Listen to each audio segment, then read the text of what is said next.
اور پھر یہ کہ وَلْيُؤْمِنُوا بِي، چاہیے کہ وہ مجھ پر ایمان لائیں، چاہیے کہ وہ میری بات مانیں، لعلہم یرشدون، شاید کہ وہ سیدھی راہ پا جائیں۔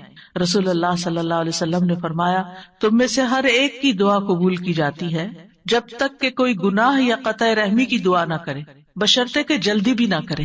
پوچھا گیا یا رسول اللہ وہ جلدی کیا ہے؟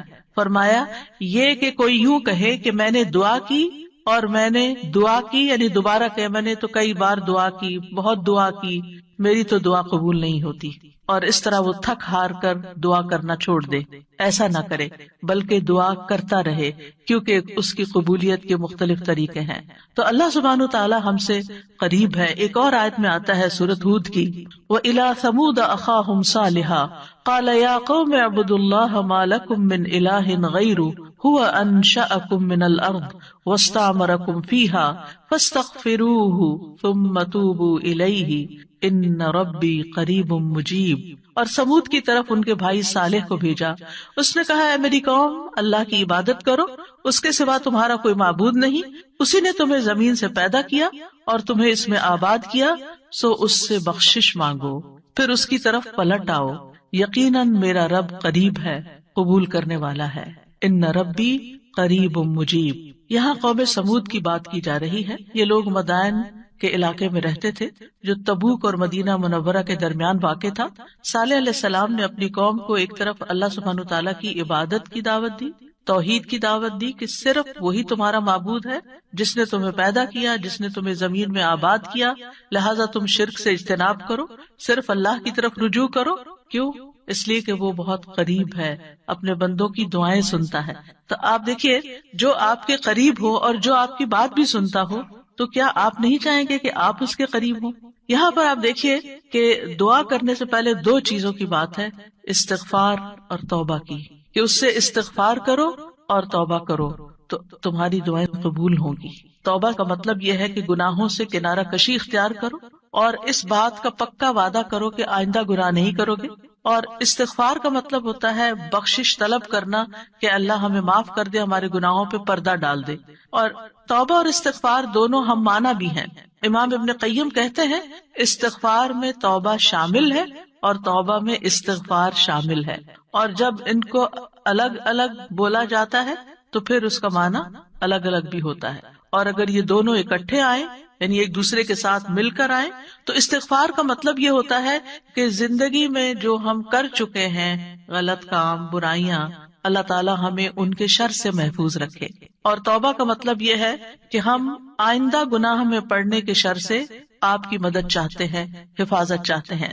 اور توبہ اس پختہ ارادہ کو بھی کہتے ہیں کہ دوبارہ گناہ نہیں کریں گے، آئندہ یہ نہیں کریں گے۔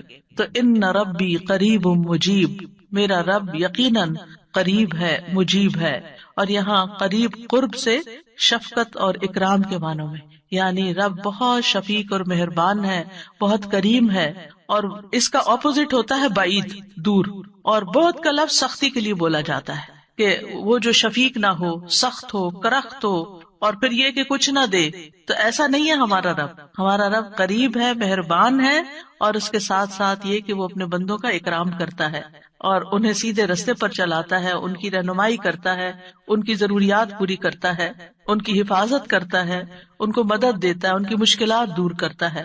لہٰذا ہمیں اپنے رب کو قریب پاتے ہوئے اور قربت کا ایک احساس ہوتا ہے۔ قریب ہونے کا مطلب یہ نہیں کہ اللہ سبحانہ تعالیٰ کسی نعوذ باللہ فزیکل فارم میں ہمارے ساتھ بیٹھے ہوئے ہیں یا ہمارے دل میں بیٹھے ہوئے ہیں، یہ مطلب نہیں ہے قریب کا۔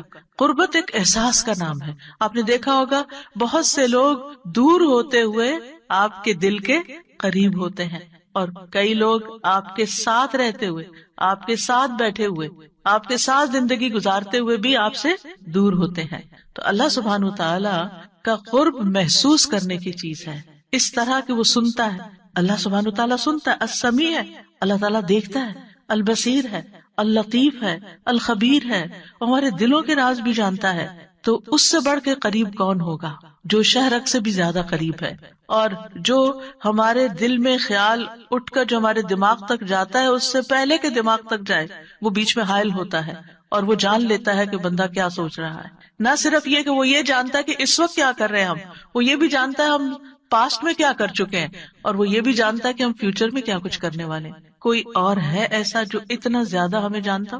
کیا وہ ہماری ضروریات کو نہیں جانتا ہوگا؟ کیا وہ ہمارے دکھ کو نہیں جانتا؟ کیا وہ ہماری پریشانیوں کو نہیں جانتا؟ کیا وہ ہماری زندگی کے مقاصد کو نہیں جانتا؟ کیا وہ ہماری کوششوں کو نہیں جانتا؟ کیا وہ ہماری عبادتوں کو نہیں جانتا؟ وہ خوب جانتا ہے، وہ سب کچھ جانتا ہے۔ تو جو جانتا ہے اس سے مانگے بنسبت اس کے کہ جو جانتا بھی نہیں ہے، اور ہم اس سے توقعات لگا کے بیٹھے رہے کہ یہ ہمارے لیے کچھ کریں گے۔ عام طور پر ہم جب کسی مشکل کا شکار ہوتے ہیں تو پھر بندوں کی طرف دیکھتے ہیں، نہیں، جو اپنے رب کو قریب پاتے ہیں وہ اپنے رب ہی کی طرف دیکھتے ہیں اور رب ہی کی طرف پلٹ پلٹ کر جاتے ہیں۔ اور تابا یتوبو کا مطلب پلٹ پلٹ کر جانا بھی ہے، کہ واپس پلٹتے ہیں کہ اللہ تعالیٰ اگر ہماری کسی بات سے آپ ناراض ہو گئے یا ہم سے خفا ہیں تو ہم تیری ہی طرف پلٹتے ہیں، اعوذ بک منک، تجھ سے ڈر کے پھر تیرے ہی پاس پناہ لیتے ہیں، اپنے گناہوں کے شر سے بچنے کے لیے، اپنی سیئات سے بچنے کے لیے۔ تو اس لیے تھرو آؤٹ جو ہمارا انشاءاللہ پروگرام ہوگا، اس میں آپ یہ 2 لفظ بس پکے کر لیں، وہ قریب ہے، وہ مجیب ہے، وہ بہت قریب ہے، اور وہ جواب بھی دیتا ہے، وہ دعائیں قبول بھی کرتا ہے۔ اس لیے اس رمضان میں خوب خوب دعائیں کرنی ہے۔ اور ویسے بھی آپ دیکھیں کہ دعا افضل ترین عبادت ہے، الدعاء مخ العبادہ، عبادت کا جوہر ہے، عبادت کی ٹاپ پر ہے۔ تو رمضان کا مہینہ عبادت کے لیے، لہٰذا اس عبادت میں دعاؤں کا ایک خاص حصہ ہونا چاہیے۔ دعا ہے کیا؟ دعا کا لفظ عربی زبان میں دال عین واو سے مل کر بنا ہے۔ دعا یدعو دعاء و دعوتا، یہ 2 مصدر ہیں اس سے، اور دعا کا لفظی معنی ہوتا ہے کسی کو آواز اور کلام کے ساتھ مائل کرنا، پکارنا، یعنی آواز بھی دینا، اس سے بات بھی کرنا، اور اس کو اپنی طرف متوجہ کرنا۔ ایک ہوتا کسی سے بات کرنا لیکن اس میں مقصد یہ نہیں ہوتا کہ میری طرف متوجہ ہو۔ مثلا میں آپ سے بات کر رہی ہوں اس وقت، تو مجھے آپ سے یہ ایکسپیکٹیشن نہیں کہ آپ میری طرف متوجہ ہو کہ میری کوئی مدد کریں۔ لیکن دعا میں جب انسان پکارتا ہے تو اس کا مطلب ہوتا ہے کہ دوسرا متوجہ ہو اور جس مقصد کے لیے اس کو پکارا جا رہا ہے وہ مقصد بھی پورا ہو جائے۔ عربی میں کہتے ہیں دعوت اللہ، میں نے اللہ کو پکارا، یعنی میں نے سوال کرتے ہوئے، اللہ تعالیٰ کی طرف عاجزی کرتے ہوئے، جو خیر ہے اس کے پاس اس میں رغبت رکھی اور اس رغبت کو طلب کرنے کے لیے اس کو پکارا، یعنی اس رغبت کے ساتھ اس کو پکارا۔ قرآن مجید میں دعا کا لفظ مختلف معنوں میں استعمال ہوا ہے۔ نمبر 1، دعا بمعنی ندا، آواز دینے کے معنوں میں۔ دعا کا مطلب کیا؟ آواز دینا۔ جیسے سورۃ آل عمران میں آتا ہے فَقُلْ تَعَالَوْا نَدْعُ أَبْنَاءَنَا وَأَبْنَاءَكُمْ وَنِسَاءَنَا وَنِسَاءَكُمْ وَأَنفُسَنَا وَأَنفُسَكُمْ، تو آپ کہہ دیجئے کہ آؤ ہم اپنے اور تمہارے بیٹوں کو اور اپنی اور تمہاری عورتوں کو بلا لیں، پکار لیں، یعنی تم بھی ان کو بلا لو، ہم بھی بلا لیتے۔ تو بلانے کے معنوں میں استعمال ہوتا ہے۔ تو عربی زبان میں دعا اور ندا یہ 2 لفظ مترادف بھی ہیں، ایک دوسرے سے ملتے جلتے ہیں، سینونیمز ہیں، ایک جگہ پر اکٹھے بھی استعمال ہوئے ہیں۔ الا دعاء و نداء، کہ پکار اور آواز کے سوا کچھ نہیں سنتا۔ پھر اسی طرح دعا بمعنی طلب کرنا، کسی چیز کی ڈیمانڈ کرنا۔ قرآن مجید میں آتا ہے وَلَا تَزِرُ وَازِرَةٌ وِزْرَ أُخْرَى وَإِن تَدْعُ مُثْقَلَةٌ إِلَىٰ حِمْلِهَا لَا يُحْمَلْ مِنْهُ شَيْءٌ وَلَوْ كَانَ ذَا قُرْبَىٰ، اور کوئی بھی بوجھ اٹھانے والا کسی دوسرے کے گناہوں کا بوجھ نہ اٹھائے گا۔ یہ کب کی بات ہے؟ قیامت کے دن۔ اور کوئی بوجھ سے لدا ہوا شخص اپنا بوجھ اٹھانے کے لیے کسی کو بلائے گا، اس کو پکارے گا، وَإِن تَدْعُ، تو وہ اس میں سے کچھ بھی نہیں اٹھا سکے گا، کوئی مدد نہیں کرے گا قیامت کے دن، اگرچہ وہ قریبی رشتہ دار ہی کیوں نہ ہو۔ تو کسی کو مدد کے لیے بلانا، آؤ میرا سامان اٹھاؤ، میرا بوجھ اٹھاؤ، اس کے لیے بھی لفظ دعا جس میں ایک طلب پائی جاتی ہے استعمال ہوتا ہے۔ اسی طرح دعا کا لفظ بمعنی قول، بات کے بھی استعمال ہوتا ہے۔ قرآن مجید میں آتا ہے فَمَا كَانَ دَعْوَاهُمْ إِذْ جَاءَهُمْ بَأْسُنَا إِلَّا أَن قَالُوا إِنَّا كُنَّا ظَالِمِينَ، جب ان کے پاس ہمارا عذاب آیا تو ان کا قول اس کے سوا کچھ نہ تھا کہ وہ کہنے لگے بے شک ہم ہی ظالم تھے۔ تو یہاں پر قول یا بات کے معنوں میں آیا ہے۔ پھر اسی طرح دعا کا لفظ عبادت کے معنوں میں بھی آتا ہے۔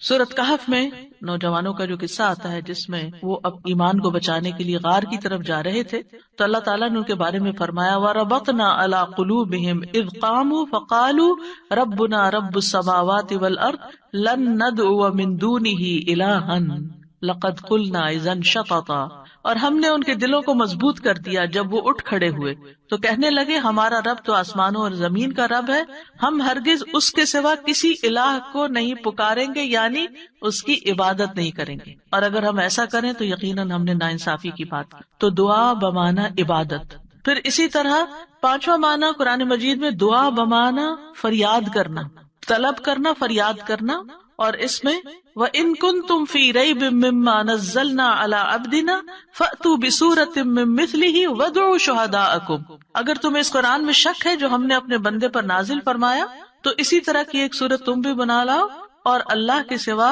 اپنے گواہوں مددگاروں کو بھی بلا لو، فریاد کرو کہ وہ آئے اور تمہاری مدد کرے، یعنی مدد کے لیے پکارنا، یہ معنی ہے۔ پھر اسی طرح دعا بمعنی کسی چیز کی ترغیب دینا، یعنی کسی چیز کی طرف دعوت دینا۔ نوح علیہ السلام نے اپنی قوم کو پکارا تھا، قال رب انی دعوت قومی لیلا ونہارا، اس نے کہا ہے میرے رب بے شک میں نے اپنی قوم کو رات اور دن پکارا، ان کو دعوت دیتا رہا دین کی طرف، اپنے رب کی طرف، اور اس میں معنی عبادت کا بھی ہے کہ اللہ کی عبادت کرو تو عبادت کی دعوت میں ان کو دیتا رہا۔ پھر اسی طرح دعا بمعنی منسوب کرنا، نسبت دینا، ادعوہم لآبائہم، ان بچوں کو ان کے حقیقی باپوں کی نسبت سے پکارو، یعنی ادعوہم کا مطلب ہے کہ ان کو اپنے باپوں کی طرف ہی منسوب کرو، جن کے وہ بچے ہیں باپ کا نام نہیں بدلو۔ اور آٹھواں معنی ہے سوال کرنا، دعا بمعنی سوال، جیسے بنی اسرائیل نے موسیٰ علیہ السلام سے کہا قالوا ادع لنا ربک یبین لنا ما ہی، انہوں نے کہا تم اپنے رب سے ہمارے لیے دعا کرو، تو یہ جو دعا ہے یہ بمعنی سوال ہے، یعنی مانگو کہ وہ ہمارے لیے بیان کر دے کہ وہ گائے کس طرح کی ہو۔ تو قرآن مجید میں یہ دعا کا لفظ مختلف معنوں میں استعمال ہوا ہے، لیکن دعا کا عمومی شرعی معنی کیا ہے؟ اللہ کی بارگاہ میں عاجزی کے ساتھ سوال کرنا اور اللہ کے پاس جو خیر ہے اس میں راغب ہونا، رغبت رکھنا۔ اللہ کی بارگاہ میں، اللہ کے حضور عاجزی کے ساتھ سوال کرنا، چیخ چلا کے نہیں بلکہ بہت ہمبل طریقے سے، اور جو خیر اللہ کے پاس ہے اس میں رغبت رکھنا، اس کا شوق رکھنا۔ طیبی کہتے ہیں اس سے مراد ہے اللہ کی بارگاہ میں انتہا درجے کی عاجزی، انکساری اور محتاجگی ظاہر کرنا۔ جیسے موسیٰ علیہ السلام نے دعا کیا کی تھی، رب انی لما انزلت الی من خیر فقیر، اپنے فقر، اپنی محتاجی، اپنی ضرورت کا اظہار کیا تھا، انی لما انزلت الی من خیر فقیر۔ امام ابن قیم کہتے ہیں اس سے مراد ہے ایسی چیز کو طلب کرنا جو دعا کرنے والے کو فائدہ دے، یعنی فائدے کی چیز حاصل کرنے کے لیے سوال کرنا، اور ایسی چیز کو دور کرنے کے لیے طلب رکھنا جو اس کو نقصان دیتی ہو۔ تو پھر دو طرح سے دعا کرتا ہے انسان، کچھ فائدے کی چیزیں مانگتا ہے اور کچھ نقصان والی چیزوں کو دور کرنے کے لیے اللہ سے درخواست کرتا ہے۔ ہماری شریعت میں دعا کی دو بڑی اقسام ہیں، ایک ہے دعائے عبادت اور ایک ہے دعائے مسئلہ۔ دعائے عبادت کیا ہے؟ اس سے مراد ہے کہ انسان اللہ سے ثواب کی امید رکھتے ہوئے، اس کے عذاب سے ڈرتے ہوئے اس کی عبادت کرے، اس میں سوال نہیں ہے۔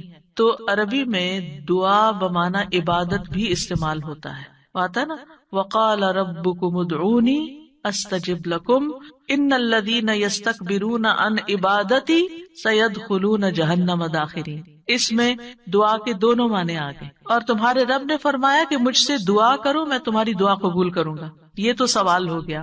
اور دوسرا، بے شک وہ لوگ جو میری عبادت سے تکبر کرتے ہیں عنقریب و ذلیل و خوار ہو کر جہنم میں داخل ہوں گے۔ تو یہاں عبادت کا معنی بھی آ گیا عبادت کے لفظ کے ساتھ، یعنی دعا ایک طرح سے عبادت ہے۔ تو دعائے عبادت کیا ہے کہ انسان اللہ سے ثواب کی امید رکھتے ہوئے، اس کے عذاب سے ڈرتے ہوئے اللہ کی عبادت کرے، جیسے نماز پڑھے، روزہ رکھے، قرآن کی قرأت کرے، تسبیح کرے، صدقہ کرے، اللہ کی طرف لوگوں کو دعوت دے، تعلیم کا کام کرے۔ تو انسان ان میں سے جو بھی عبادت کا کام کرے گا وہ دراصل اللہ کی طرف راغب ہوگا، کیونکہ دعا میں رغبت پائی جاتی ہے۔ اور جو شخص مثلا نماز پڑھتا ہے تو گویا وہ زبان حال سے دعا کر رہا ہوتا ہے، اللہ سے بخشش مانگ رہا ہوتا ہے کہ اللہ تعالیٰ ہمارے اوپر رحم کیجیے، ہم نے جو گناہ کیے ہیں آپ ان کو معاف کر دیجیے، کیونکہ نماز بذات خود کیا کرتی ہے؟ بلاؤں کو ٹالتی ہے، گناہوں کو معاف کرنے کا ذریعہ ہے، ٹھیک ہے۔ اچھا، صدقہ کیا کرتا ہے؟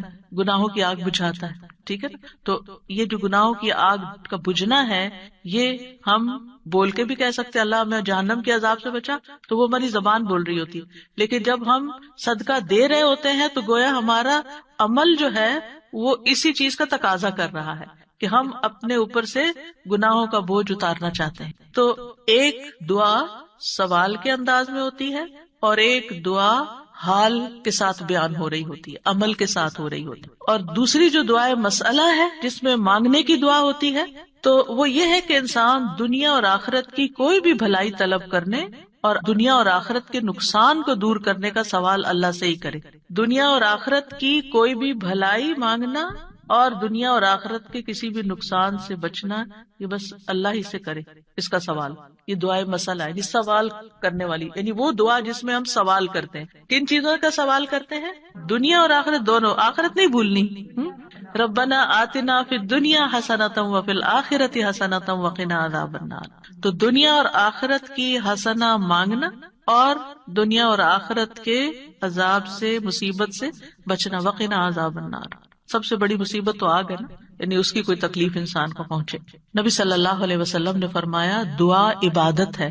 قال الدعاء هو العبادۃ قال ربکم ادعونی استجب لکم. تمہارے رب کا فرمان ہے میں پکارنے والے کی دعا قبول کرتا ہوں جب وہ مجھے پکارتا ہے. تو دعا جو ہے یہ عبادت کی اقسام میں سے سب سے عظیم قسم ہے. امام خطابی اپنی کتاب شأن الدعاء میں کہتے ہیں، اس حدیث کی وضاحت کرتے ہوئے الدعاء هو العبادہ، وہ کہتے ہیں کہ دعا عبادت کا ایک بڑا حصہ ہے یا سب سے افضل عبادت ہے. جیسے کہ لوگ کہتے ہیں لوگ بنو تمیم ہیں اور مال اونٹ ہیں، یعنی لوگوں کو دیکھنا تو بنو تمیم کو دیکھو، مطلب سب لوگوں سے افضل ہیں. نبی صلی اللہ علیہ وسلم اسی سے تھے نا، اور ان کی تعداد بھی زیادہ تھی. اور اسی طرح عربوں کے ہاں مال کی سب سے بڑی قسم اونٹ ہوا کرتے تھے. وہ کہتے ہیں مال تو اصل میں اونٹ ہے اور لوگ تو بنو تمیم ہی ہے. تو اسی طرح کہا گیا دعا تو عبادت ہی ہے. الدعاء هو العبادہ، دعا ہی عبادت ہے. الحج عرفہ، اس کا یہ مطلب ہے کہ صرف عرفہ میں جاؤں، یہ نہیں. مطلب یہ ہے کہ جتنے بھی ارکان آپ حج کے ادا کرتے ہیں ان میں سے عرفہ کے دن کا قیام اگر کسی نے پا لیا تو اس کا حج ہو گیا، اور وہ سب سے بڑا دن ہے جس میں بخشش ہوتی ہے. تو یہ عربوں کے کہنے کا ایک انداز بھی ہے نا. اور مراد اس سے کیا ہے کہ دعا سب سے افضل عبادت ہے اور ساری اطاعتوں اور ساری بندگیوں کا مغز ہے کہ انسان اپنی ہر پریشانی اور ہر ضرورت میں اللہ کی طرف متوجہ ہو جائے. یہ ہے اصل مقصد. اگر کسی مشکل میں پڑ گیا ہے تو اس مشکل کے دور ہونے کے لیے بس اللہ ہی کی طرف رجوع کرے اور اسی کا انتظار کرے کہ وہی کاٹے گا. لوگوں سے توقعات ہٹا لے.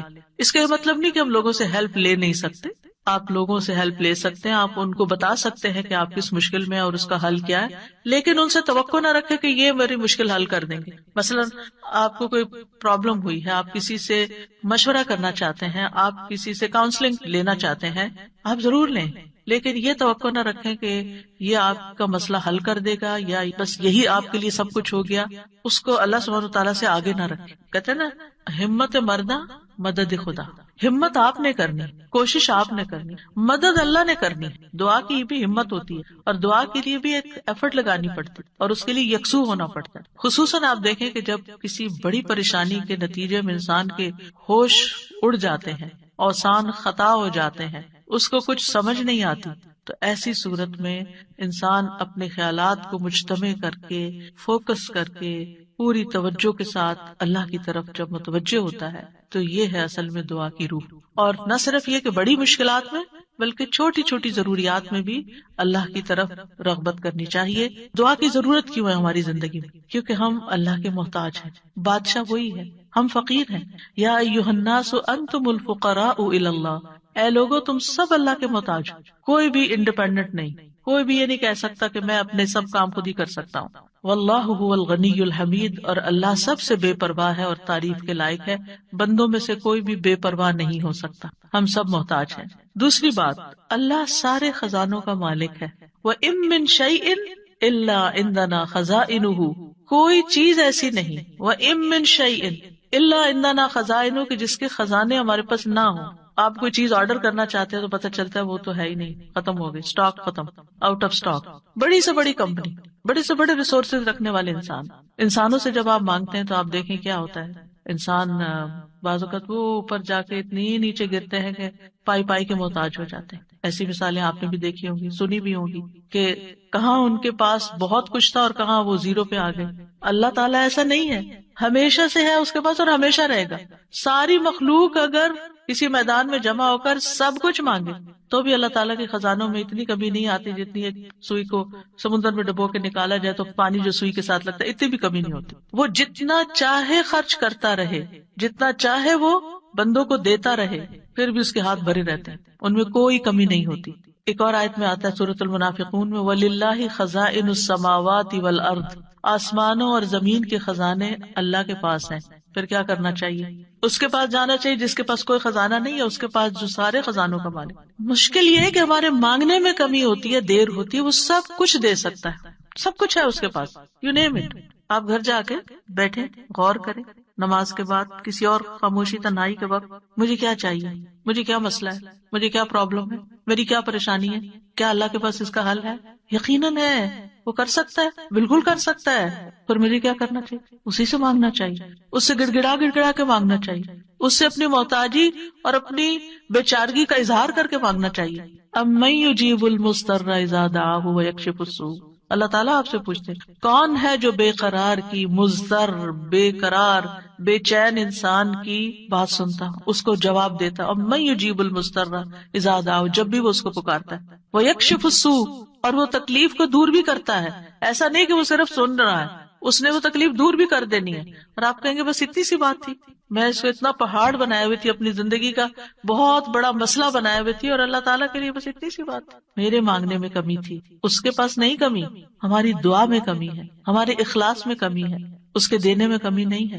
اس طرح پکارا کریں نا کہ اللہ تعالیٰ آپ تو دے کر کسی کمی کا شکار نہیں ہوتے، لیکن میری کمی پوری ہو جائے گی. پھر آپ دیکھیں ہر بھلائی دینے اور ہر تکلیف دور کرنے پہ قادر ہے. سورۃ الانعام میں آتا ہے وَإِن يَمْسَسْكَ اللَّهُ بِضُرٍّ فَلَا كَاشِفَ لَهُ إِلَّا هُوَ وَإِن يَمْسَسْكَ بِخَيْرٍ فَهُوَ عَلَى كُلِّ شَيْءٍ قَدِيرٌ. اگر اللہ تجھے کوئی تکلیف پہنچائے تو اس کے سوا کوئی دور کرنے والا نہیں، اور اگر وہ تجھے کوئی بھلائی پہنچائے تو وہ ہر چیز پر پوری طرح قادر ہے. وہ سب کچھ کر سکتا ہے، وہ قادر. نہ آپ کی کوئی خیر اور بھلائی کو لے جا سکتا ہے، کیونکہ عام طور پہ ہم وہم کا شکار رہتے ہیں کہ اگر میری اس نعمت کا کسی کو پتہ چل گیا تو پھر کیا ہوگا، شاید وہ نظر ہی لگ جائے اور نعمت چھینی جائے.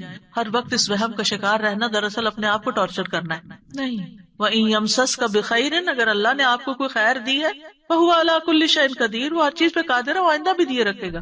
اس نے اس لیے تھوڑی دی ہے کہ بس ایک بندہ کوئی دیکھے اس چیز کو اور بس وہ واپس لے لے، وہ ایسا نہیں کرتا. ایک روایت میں آتا ہے کہ ایک شخص نے رسول اللہ صلی اللہ علیہ وسلم سے پوچھا، اے اللہ کے رسول، آپ کن چیزوں کی دعوت دیتے ہیں؟ یعنی آپ کی دعوت کیا ہے، آپ کیا بتاتے ہیں لوگوں کو، آپ کیا سکھاتے ہیں؟ آپ نے فرمایا، میں اس اللہ کی طرف دعوت دیتا ہوں جو اکیلا ہے، وہ اللہ کہ جب تم پر کوئی مصیبت آتی ہے اور تم اسے پکارتے ہو تو وہ تم سے تمہاری مصیبت دور کر دیتا ہے. یہ ہے اللہ کا تعارف.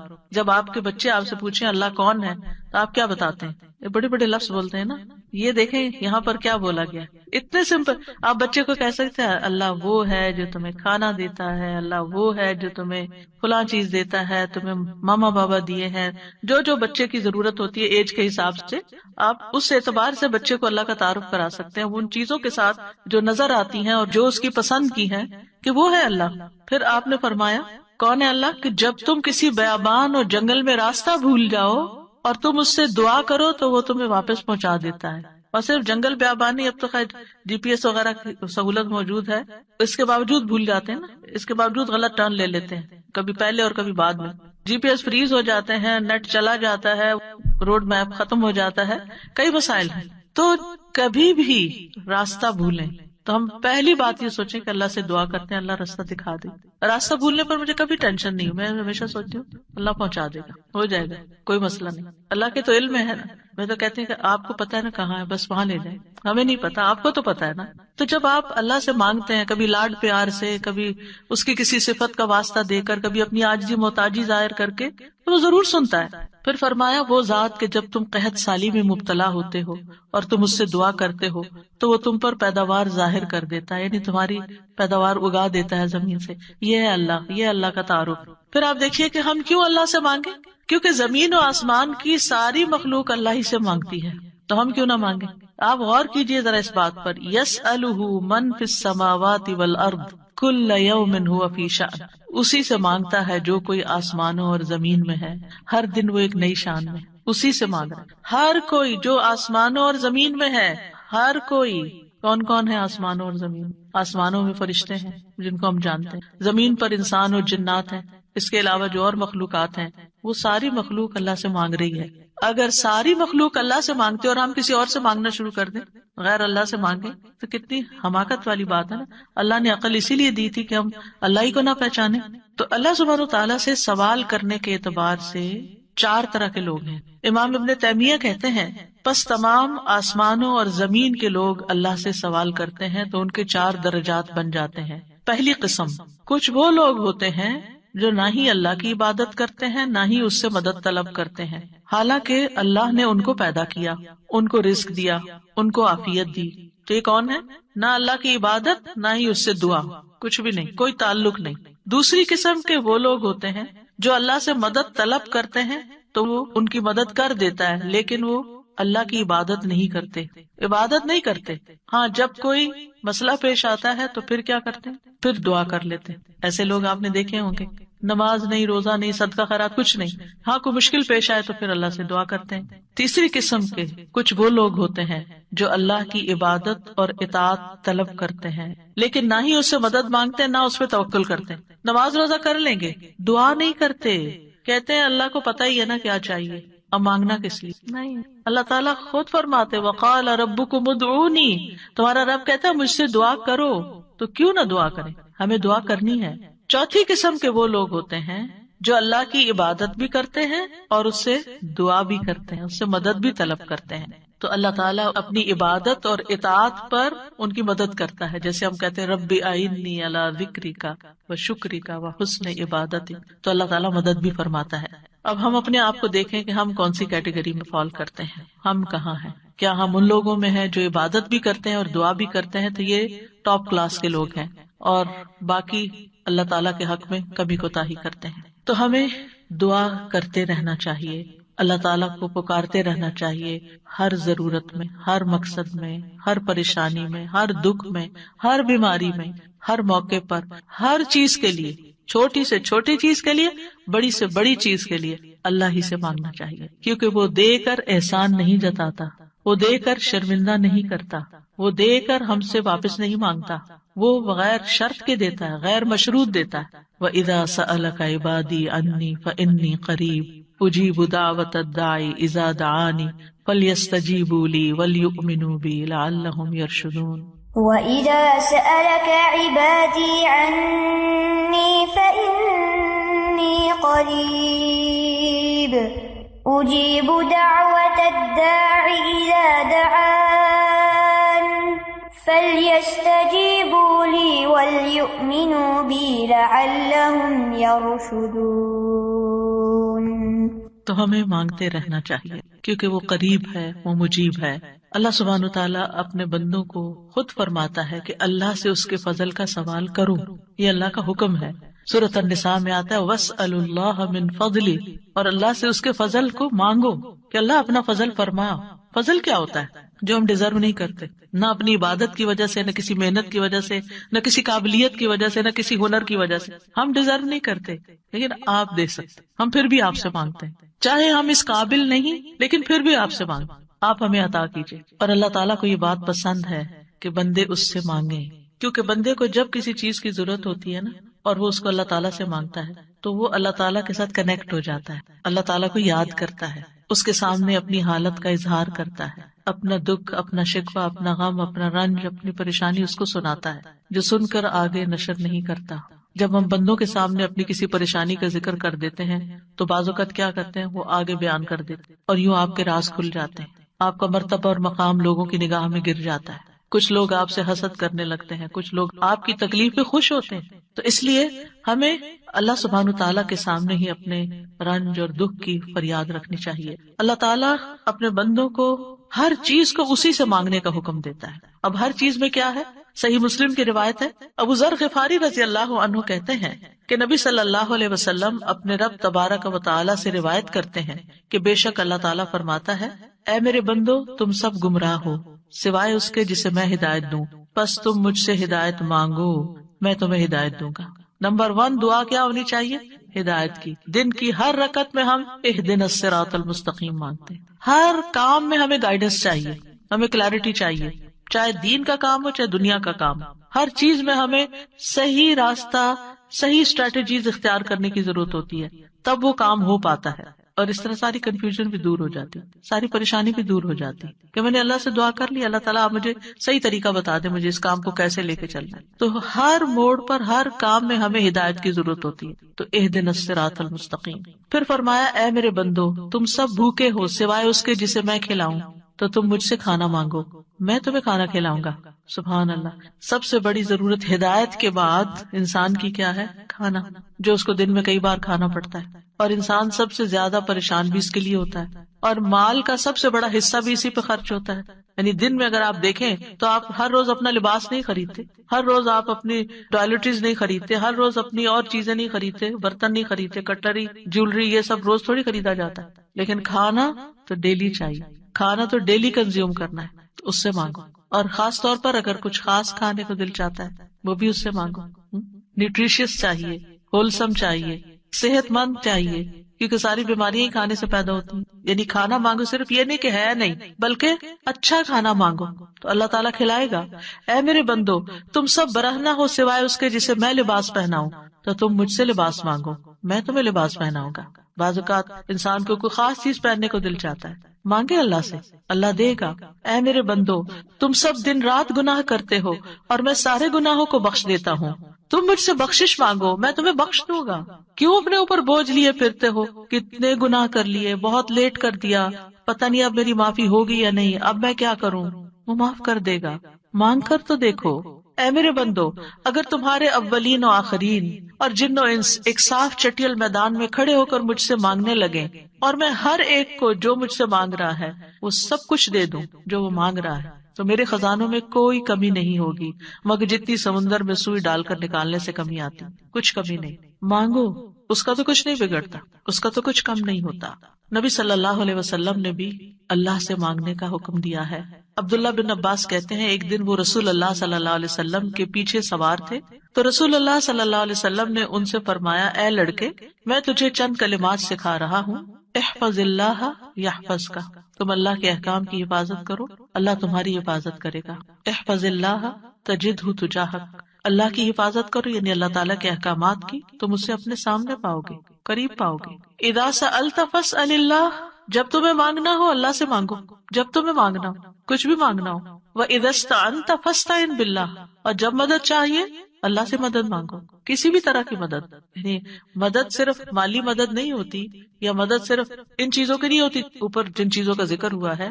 مدد تو ہمیں ہر کام میں چاہیے. ہم کون سی لائن اختیار کریں، کون سا پیشہ اختیار کریں، کون سی جاب لیں، کون سی نہ لیں، کیا کریں کیا نہ کریں، فلان جگہ جانا ہے جائیں یا نہ جائیں، ہر معاملے میں. اور یہ جو ہمیں استخارہ سکھا دیا گیا تو یہ بھی تو یہی ہے. اور اس استخارے میں بھی آپ دیکھیے، اذا سألک عبادی انی فانی قریب اجیب دعوت الداعی اذا دعانی، اس میں بھی آپ دیکھیں بیچ میں واسطہ نہیں رہا نا. تو ہم کسی سے نہیں کہہ سکتے آپ میرا استخارہ کریں، آپ اپنے لیے خود ہی خیر مانگیں.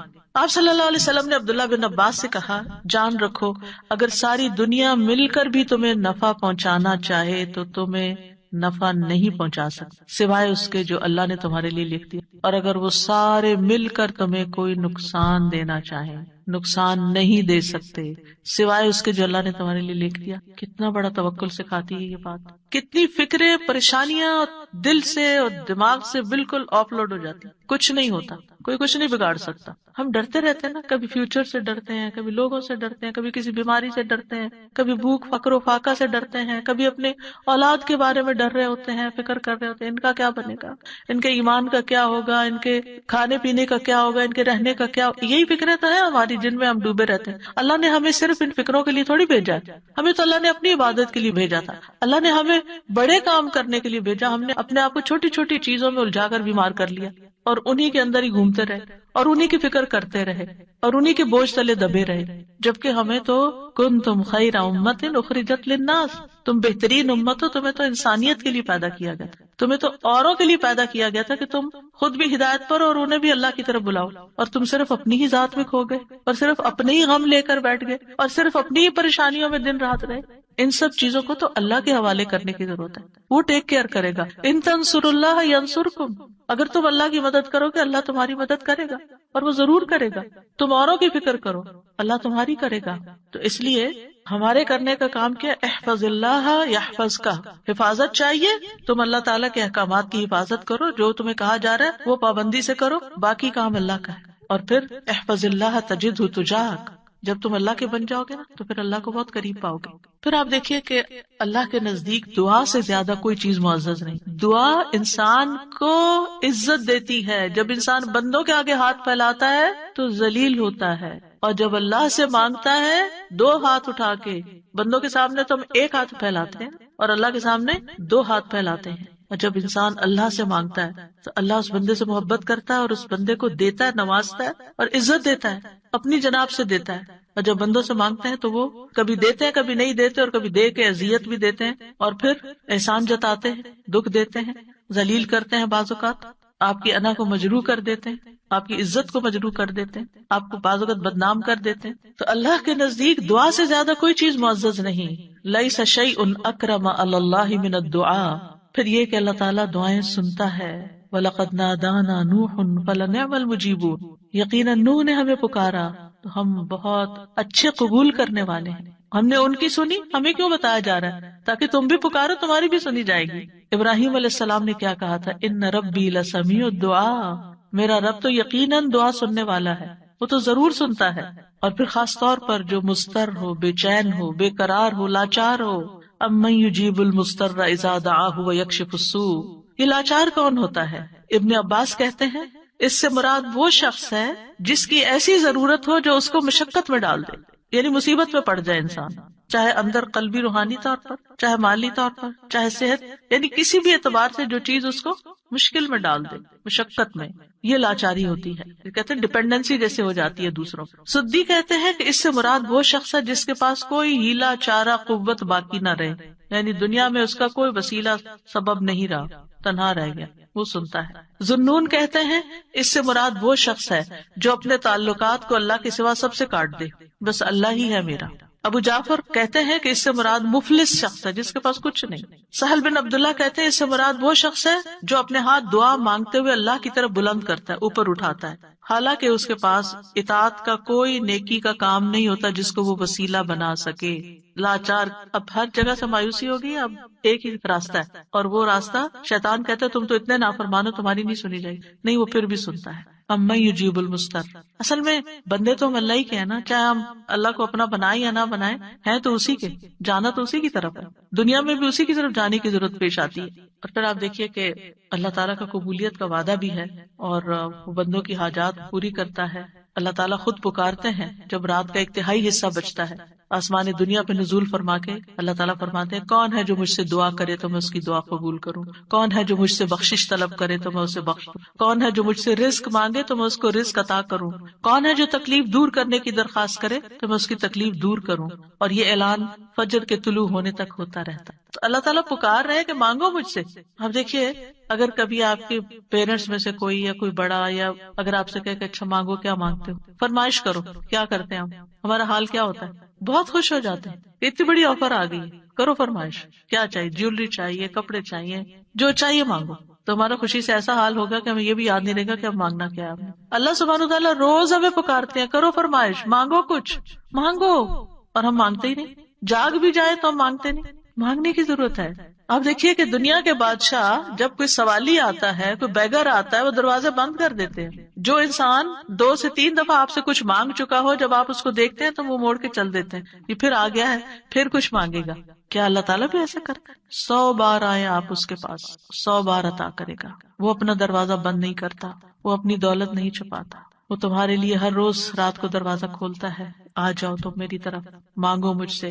امام ابن قیم کہتے ہیں اللہ جس کے ساتھ خیر کا ارادہ کرتا ہے اس کے لیے ذلت کا، عاجزی کا، اللہ کی بارگاہ میں پناہ پکڑنے اور محتاجی ظاہر کرنے کا دروازہ کھول دیتا ہے. یعنی اس کو دعا مانگنا آ جاتا ہے، اور جس کو دعا کی توفیق مل گئی اس کو ہر خیر مل گئی. تو اصل چیز یہ ہے کہ دعا کی توفیق ہو جائے، دعا مانگنا شروع کر دیں. آپ دیکھیں کہ اس نیت سے بھی یہ پروگرام رکھا گیا تھا کہ ہم روز دعا کے بارے میں کچھ سنیں، پھر دعا کے مطلب کو سمجھیں، دعا دعا دعا کرتے رہے تاکہ ہمیں دعا مانگنا آ جائے. یعنی اس کا ہول سول گول ہے اس پروگرام کا وہ یہ کہ ہمیں دعائیں مانگنا آ جائیں، ہم دعاؤں کے شوقین ہو جائیں، دعا مانگنے سے محبت کرنے لگے، دعاؤں کے اوپر یقین کرنے لگے کہ اللہ تعالیٰ سنتا اور ضرور سنے گا، اور ہمارے سارے بوجھ اتر جائیں اور ہم سارے اپنے معاملات اپنے رب کے سپرد کر دیں، اور ہم دنیا میں بھی ایک اچھی زندگی بسر کریں اور آخرت میں. امام ابن تیمیہ کہتے ہیں جب اللہ کسی بندے کے ساتھ خیر کا ارادہ کرتا ہے تو اس کے دل میں دعا مانگنے اور اس سے مدد طلب کرنے کا الہام کر دیتا ہے کہ اللہ سے مانگو، اس کے دل میں ڈال دیتا ہے، اور اللہ اس کے مدد طلب کرنے اور اس کے دعا مانگنے کو اس کے لیے خیر کا ذریعہ بنا دیتے ہیں جس کے لیے اس نے مدد طلب کی ہوتی ہے، یعنی اس کا رستہ نکل آتا ہے. تو دعا مانگنے کے فائدے کیا ہیں؟ دعا ہر حال میں انسان کو فائدہ دیتی. نمبر 1، دعا مانگ رہے ہوتے تو آپ عبادت کر رہے ہوتے ہیں، یہ اجر الگ لکھا جاتا ہے. اللہ تعالیٰ کی پسند کا کام کر رہے ہوتے ہیں، اللہ تعالیٰ سے کنیکٹڈ ہوتے ہیں، اور پھر یا تو دعا فوراً قبول ہو جاتی ہے، جو مانگا وہ اسی وقت مل جاتا ہے، یا پھر یہ کہ کوئی ایسی مصیبت ٹل جاتی ہے جو آنے والی تھی اور آپ کی اس دعا کی وجہ سے وہ مصیبت چلی گئی. رسول اللہ صلی اللہ علیہ وسلم نے فرمایا دعا فائدہ دیتی ہے اس کے بارے میں بھی جو کچھ نازل ہو چکا ہے اور اس کے بارے میں بھی جو نہیں اترا. بس اللہ کے بندو تم پر دعا کرنا لازم ہے، یعنی جو مصیبتیں آ گئی ہیں ان کو بھی دور کرے گی دعا، اور جو ابھی نہیں آئی اتر رہی ہیں ان کو بھی دور کر دے گی، آنے والی مشکلات کو بھی ہٹا دے گی. پھر یہ کہ اللہ تعالیٰ اپنے مانگنے والوں کو خالی ہاتھ نہیں لوٹاتا. حدیث میں آتا ہے بے شک اللہ عز و جل کو اس بات سے حیا آتی ہے کہ اس کا کوئی بندہ اس کے سامنے ہاتھ پھیلا کر کسی خیر کا سوال کرے اور وہ انہیں خالی لوٹا دے، کہ کچھ بھی نہ ڈالے اس میں. ایسا نہیں ہوتا. انس رضی اللہ عنہ کہتے ہیں رسول اللہ صلی اللہ علیہ وسلم نے فرمایا بے شک اللہ بڑا رحیم ہے، بڑے کرم والا ہے. اس کو اس بات سے شرم آتی ہے کہ اس کا کوئی بندہ اس کے آگے اپنے دونوں ہاتھ پھیلائے اور وہ ان دونوں میں کوئی خیر نہ ڈالے. وہ ایسا نہیں کرتا. جو مسلمان بھی اپنی حاجت اللہ کے آگے رکھ دیتا ہے اللہ تعالیٰ اسے ضرور نوازتا ہے، ضرور دیتا ہے. رسول اللہ صلی اللہ علیہ وسلم نے فرمایا جو مسلمان اپنا چہرہ اللہ کے سامنے گاڑ کر، یعنی پورے فوکسڈ طریقے سے توجہ کے ساتھ کسی چیز کا سوال کرتا ہے وہ اس کو وہ چیز ضرور عطا کرتا ہے، خواہ جلدی عطا کرے یا ذخیرہ کر کے رکھ لے اس کے لیے اگلی دنیا میں عطا کرے، لیکن ملتا ضرور ہے. اور پھر آپ دیکھیے اس آیت میں اللہ تعالیٰ نے کوئی شرط نہیں رکھی، یعنی جو مانگو گے میں دوں گا، یہ نہیں کہا تم یہ کر کے آنا پھر میں دوں گا. بعد میں کہا کہ ٹھیک ہے تم بھی میری بات مانا کرو، ریکمینڈیڈ ہے یہ بات، لیکن شرط نہیں ہے کہ تم نے مانی تو پھر ہی میں بھی تمہاری مانوں گا. اور پھر آپ دیکھیے کہ یہ ہمارا فرض بنتا ہے کہ ہم اپنی دعاؤں میں اخلاص پیدا کریں، ورنہ اللہ تعالیٰ تو ہر ایک کو نیک بد گناہگار حتیٰ کہ ابلیس کی بھی دعا قبول کر لیتا ہے. دعا کے سبب تقدیر بدل جاتی ہے. حدیث میں آتا ہے قضا کو صرف دعا ہی بدل سکتی ہے اور نیکی کے علاوہ کوئی چیز عمر کو نہیں بڑھا سکتی. نیکی کرتے جاؤ انشاءاللہ عمر بھی لمبی ہوگی اور نیکیوں کی مزید توفیق ہوگی. دعا کی وجہ سے آزمائشیں ٹل جاتی ہیں. امام غزالی کہتے ہیں بس جان لے کہ قضاء و قدر میں سے یہ بھی ہے کہ اللہ آزمائشوں کو دعا کے ذریعے ٹال دیتا ہے. چنانچہ دعا آزمائشوں اور بلاؤں کو ٹالنے اور رحمت کے حصول کا سبب ہے، جیسا کہ ڈھال تیروں کو ٹالنے اور واپس لوٹانے کا سبب ہے، یعنی کہ جو شیلڈ ہے اس سے آپ پروٹیکٹڈ ہوتے ہیں. اور جیسے پانی زمین سے نباتات نکالنے کا سبب ہے، یعنی آپ پودا لگاتے ہیں اسے پانی لگاتے ہیں تو اس میں سے کچھ نکل آتا ہے. جن لوگوں کے گارڈن ہیں وہ تو یہ تجربہ کرتے ہی ہوں گے کہ جب سمر آتی ہے اور وہ ڈالتے ہیں کچھ تو پھر اس میں سے ننھی منی کونپلیں نکلتی ہیں. لیکن اگر نہیں تو میں آپ سب کو ریکمینڈ کروں گی کہ اللہ الخالق کی تخلیق کو دیکھنے کے لیے گھر میں ہی کوئی مٹی کا پاٹ رکھ لیجئے اور اس میں کوئی بیج ڈال دیجئے اور ان بیجوں کے پھوٹنے اور چھوٹی چھوٹی کونپلیں نکلنے کے عمل کو دیکھیے. آپ کو اللہ پہ اتنا پیار آئے گا، اتنی محبت آئے گی. یہ اللہ کی تخلیق کی نشانیاں ہیں نا. اور اس سے اللہ کی پہچان ہوتی ہے، انسان اللہ کے قریب ہوتا ہے، اللہ کی قدرت نظر آتی ہے۔ تو اب امام غزالی کہتے ہیں کہ جیسے پانی زمین میں ڈالیں اور بیج سے کچھ نکلے گا، یہ پانی ڈالنا سبب ہے بیج پھوٹنے کا، ایسے ہی دعا سبب ہے خیر ملنے کا۔ مانگو تاکہ تمہیں ملے، بہت کچھ تو وہ ہمیں بن مانگے بھی دے رہا ہے، ہم نے وہ مانگا بھی نہیں ہوتا جو کچھ وہ ہمیں دیتا ہے، لیکن اس سے زیادہ اگر تم مانگو گے تو پھر والا وہ کیوں نہیں دے گا۔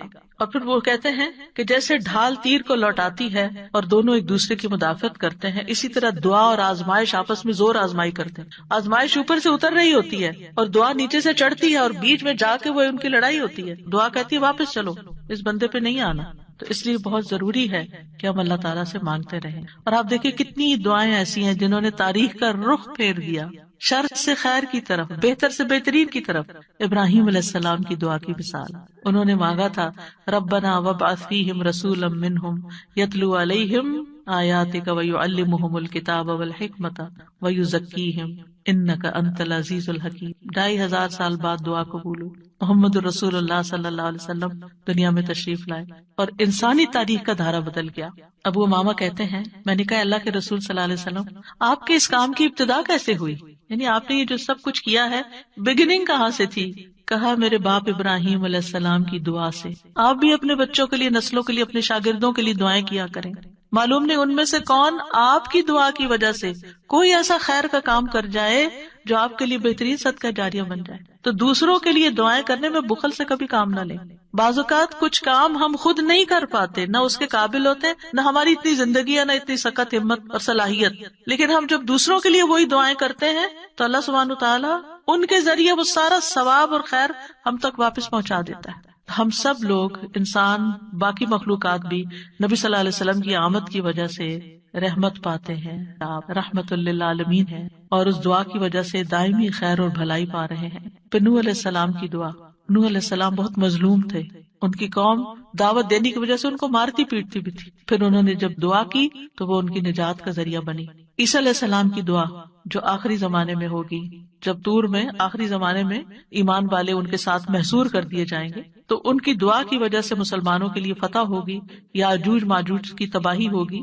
ابن قیم کہتے ہیں مصیبت کو ٹالنے میں اور اپنا مقصد حاصل کرنے میں دعا قوی ترین اسباب میں سے ایک سبب ہے، یہ تمام دوائیوں سے زیادہ مفید ہے، دعا ساری دوائیوں سے زیادہ مفید ہے، یہ آزمائشوں کی دشمن ہے، دعا آزمائشوں کی دشمن ہے، یہ آزمائشوں کو دور دھکیلتی ہے، ان سے زور آزمائی کرتی ہے، ان کو واقع ہونے سے روکتی ہے، جو واقع ہو چکی ہوں ان کو ختم کرتی ہے، ان کو ہلکا کر دیتی ہے، اور یہ مومن کا ہتھیار ہے۔ یعنی اگر دعا آزمائش سے زیادہ طاقتور ہو تو آزمائش ختم ہو جاتی ہے۔ یعنی بعض اوقات ہم کہتے ہیں آزمائش نہیں ختم ہو رہی کیونکہ ہماری دعا ابھی کمزور ہے، اس کو اور اسٹرانگ کریں۔ اگر آزمائش سے کمزور ہو تو آزمائش کبھی ہو جاتی ہے، اور وہ دونوں ایک دوسرے کا مقابلہ بھی کرتی ہیں، ایک دوسرے کے ساتھ جھگڑا کرتی ہیں۔ پھر یہ ہے کہ دعا ساری خیر اور بھلائی لے آتی ہے، جامع الخیر ہے، دعاؤں کے سبب بیماریاں دور ہوتی ہیں۔ امام ابن تیمیہ کہتے ہیں بہت سے مریض ایسے ہیں جو بغیر دوا کے صرف دعا کی وجہ سے یا دم یا دل کی مضبوطی کے ساتھ اور اچھے توکل کے ساتھ شفا پا لیتے ہیں، دوا کے بغیر ہی ٹھیک ہو جاتے ہیں۔ دعا سے ہم و غم دور ہوتا ہے، ڈپریشن دور ہوتا ہے، اور خاص طور پر وہ جو غم کی دعا ہے نا وہ پڑھنی چاہیے، اللہم انی اعوذ بک من الہم والحزن۔ پریشانیاں دور ہوتی ہیں، انسان کو دعا کی وجہ سے وہاں سے رزق ملتا ہے جہاں سے انسان سوچ بھی نہیں سکتا، اس کا گمان بھی نہیں ہوتا، اللہ تعالیٰ کی ناراضگی دور ہوتی ہے، اور جو آدمی اللہ سے نہیں مانگتا اللہ اس سے ناراض ہوتا ہے۔ دعا سے بندے کو غیر اللہ کی محبت اور غلامی سے آزادی ملتی ہے، اللہ تعالیٰ کا قرب ملتا ہے، اور انسان کو مناجات کی لذت ملتی ہے۔ جب انسان اپنے رب سے باتیں کرتا ہے نا تو اس کی ایک اور ہی خوشی ہوتی ہے، اور انسان کو پھر وہ چیز ملنے سے زیادہ وہ دعا کرنے میں اور سرگوشیاں کرنے میں اور اللہ سے باتیں کرنے میں مزہ آنے لگتا ہے، گویا اس کو سب کچھ مل گیا۔ اور سلف صالحین اس بات کو بہت پسند کرتے تھے۔ ان میں سے ایک کہتے ہیں مجھے اللہ کی بارگاہ میں حاجت ہوتی ہے تو میں اس سے وہ حاجت مانگتا ہوں تو اللہ میرے لیے اپنے ساتھ مناجات کرنے اپنی معرفت اور اپنے لیے عاجزی کرنے اور اس کے سامنے خوشامد کا دروازہ کھول دیتا ہے. تو ان چیزوں کے ہوتے ہوئے میں یہ پسند کرنے لگتا ہوں کہ اللہ تعالیٰ میری دعا پوری کرنے کو ڈیلے کر دے، مؤخر کر دے، تاکہ میں یہ دعا کرنے کا لطف اٹھاتا رہوں. تو اللہ سبحانہ تعالیٰ سے دعا ہے کہ اللہ تعالیٰ ہمیں دعا کا معنی اور مفہوم سمجھنے کی توفیق عطا فرمائے اور ہمیں اس کی اہمیت کا احساس دلا دے، اور ہم واقعی اس طرح دعا مانگیں جیسے دعا مانگنی چاہیے. اللہ تعالیٰ ہمیں آئندہ رمضان میں اور اس کے علاوہ بھی اس دعا کی عبادت سے فائدہ اٹھانے کی توفیق دے کہ ہم اپنے رب کے بن جائیں اور ہمارا رب ہم پر رحم فرما دے.